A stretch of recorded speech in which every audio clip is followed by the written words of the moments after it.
আসসালামু আলাইকুম বাইকার্স। আমাদের সাথে একজন ভাইয়া আছে। উনি আমাদের এই বাইকটা আমরা ইঞ্জিনের কাজ করেছিলাম, আর এছাড়া যাবতীয় প্রিমিয়াম মাস্টার সার্ভিস করেছিলাম। করার পরে উনি এটা নিয়ে অলরেডি সাজেকে এবং পাহাড়ে ঘুরে আসছেন। আর উনার আফটার সার্ভিস উনার এক্সপিরিয়েন্সটা কি ওনার কাছ থেকে একটু জানবো। আমি মোটরিক বিডি থেকে আজ থেকে 2-3 মাস আগে এই বাইকটা ঠিক করা হয়েছে। তো তখন আমি বুঝি নাই, কারণ এটা ফার্স্ট টাইম মোটরিক বিডিতে আমার কাজ করা। এর আগে অন্যান্য জায়গায় কাজ করছি, অতটা ভালো পারফরমেন্স পাই নাই। তো এবার এখানে কাজ করার পর আমি 1500 থেকে 1700 কিলোমিটার পর্যন্ত এর যে ব্রেকিং টাইম এটা আমি ভালোভাবে পার করছি। এটা হচ্ছে 4 থেকে 4.5-এর ভিতরে ছিল।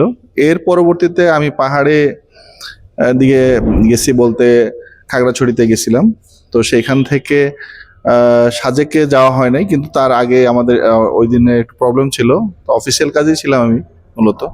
তো ওইখান থেকে আসছি, আসার পর ওইখান থেকে আবার গেছিলাম কক্সবাজারে।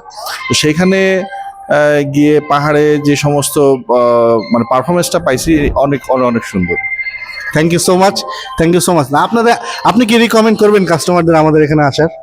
অবশ্যই রিকমেন্ড করবো, কারণ এখানে একটা ভালো সার্ভিস দেওয়া হয় এবং আন্তরিকতার সাথে দেওয়া হয়।